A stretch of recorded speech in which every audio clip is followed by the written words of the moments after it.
After praying and reflecting on our readings today, especially on the situations both of Jeremiah the prophet in the Hebrew Scriptures and Peter in our Gospel, I've come to realize that ultimately there's no love without the possibility of loss, that you can't have one without the other. Love and loss are two sides of the same coin. Here we have Jeremiah, chosen by God to be a prophet and to challenge the people who had followed Moses back to the promised land of their heritage, back to the land that was promised and called to live and follow the laws written on the stone tablets and the teachings of the prophets. What happened to Jeremiah? Well, as you can see in this picture of Michelangelo's painting of Jeremiah on the ceiling of the Sistine Chapel in the heart of the Vatican, was that Jeremiah's message was rejected by the people. He was often mocked for his preaching. He became not only a sad man, but a man filled with disappointment and failure.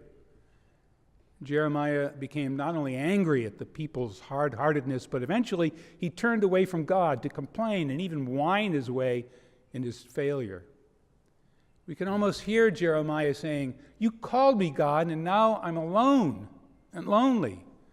I loved you, God, and you put a heavy yoke of failure upon my neck. You've imprisoned me, God, in my misery." Eventually, however, Jeremiah came to believe that God was calling him still to do the job I gave you to do. Call my people home.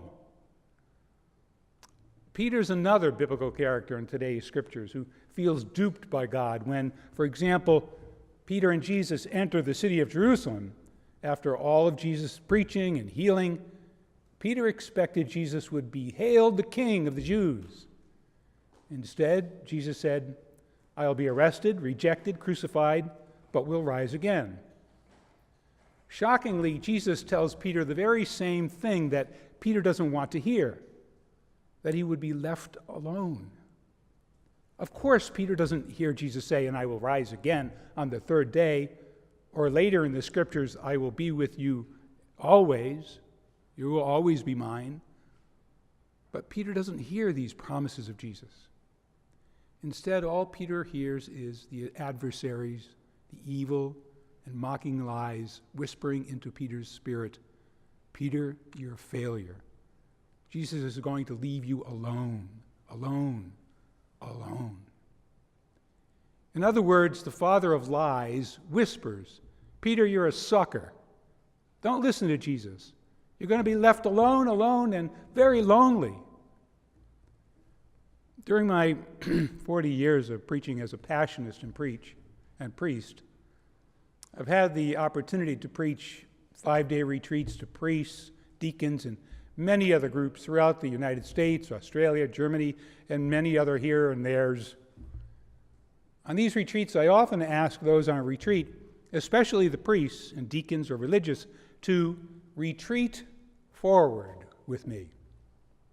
In other words, I ask the individuals gathered to look back and identify the moment when they came to believe that Jesus is with you, that you are not alone, never, ever, never alone. Who was it who taught you that you're a child of God? That no matter what you do, you can't change that one reality. You can sin, make poor choices, or be outside the church's teaching. Still, you're a child of God, no matter what. You may not want to live that way, but you can't change that you are made in God's image. Live that way or not, you are, like it or not. On the many retreats I preached, however, I had to answer the question that I asked others to answer. I had to retreat back to rediscover the who, what, when, where, and how I was introduced and eventually called to become a Passionist and priest, all the way to standing here before you today. Let me then tell you the story of the one person who ultimately, through loss and love, spirited me into becoming a Passionist and priest, a preacher, and now a full-time listener or spiritual director to individuals who want to meet with an open-hearted and open-minded priest. So allow me for a few moments to retreat into my own life story of loving and learning and losing and more loving and losing, eventually to letting go into God's present truth. John, God tells me, you're not alone, and you will never be alone, for you are alive in me, I guarantee. My brother Paul, the fifth of my parents' children, was born with an extremely rare form of cancer, one that was so rare that it proved to be almost impossible to cure. As impossible to cure as it is to pronounce the long name of the cancer that took his life.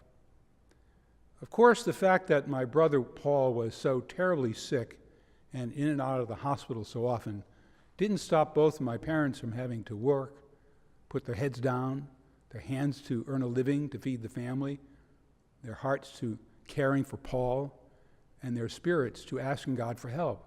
They couldn't whine in self-pity like Jeremiah or hide behind the lie that God doesn't care. They didn't have the time or luxury to listen like Peter or Jeremiah to the great lying adversary who constantly says, God doesn't care about you. While my parents did what they had to do, I was either drafted or volunteered to help take care of my brother Paul on the nights when my parents couldn't. It was often my task to clean Paul's wounds, give him his medicine, and then to help him fall asleep, to carry him in my 10-year-old arms while walking him around and around what I've come to call the sacred circle in our home. I can still recall carrying my brother Paul around the first floor of the family home, from the living room with the ticking clock, through the hallway, past the bathroom with the dripping faucet, into my parents' bedroom with the smell of Aquanet my mother sprayed on her hair, and then round again into the living room, round and round I went until I could rest Paul into bed. It could only be by the hand of God that as I was carrying Paul around the sacred circle in the evening, that I was also attending a grammar school staffed by the Passionist sisters. It would be these sisters, specifically Sister Mary John, who introduced me to the priests and brothers of the local Monastery retreat center, where I would eventually, at the age of 13, get a job waiting on tables for the 100 or so men attending a weekend retreat. Did I feel the pain of losing my brother to death? Yes. Did I ask why God would allow an innocent child to suffer and die, and for my parents to suffer such a loss? Yes, of course I did. And to be honest, I sometimes still do, especially when I'm sitting and listening to someone as they tell me their story of walking and crying around the sacred circle of loss and love, the very same loss and love, and more loss and love that both Jeremiah and Peter felt in our readings today. Who would have guessed that when I was 13 that I was working at a Passionist monastery filled with a community of priests and brothers who would have saved me from the spiritual insanity of my love and loss?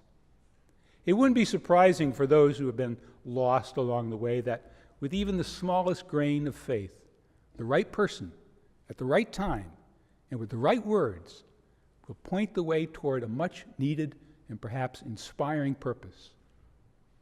Let's, however, return to the stories of Jeremiah and Peter in today's scriptures. These were simple, ordinary people, as human as we are. They were given sacred tasks. Jeremiah was called to be a prophet, to challenge the people of Israel, to live in the ways of Yahweh. And Peter, the rock of faith, who crumbled for a bit under the weight of fear, was called to tell the truth. God is with you, and you, and you, and you. I realize as a Passionist and priest now for over 40 years that every time I walk around this altar, I am also walking in a heartfelt way around my family home with my brother in my arms, with the love I felt for him, the loss I was also overwhelmed by when he died, and always with the promise that God is with me through the loss and love, all with the hope that I will share what I've learned through the grieving.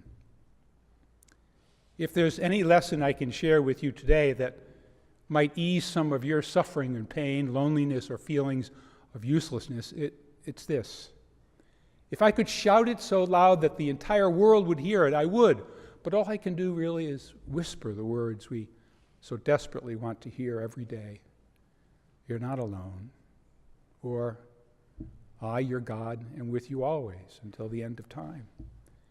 And I will not leave you alone and lonely. Amen.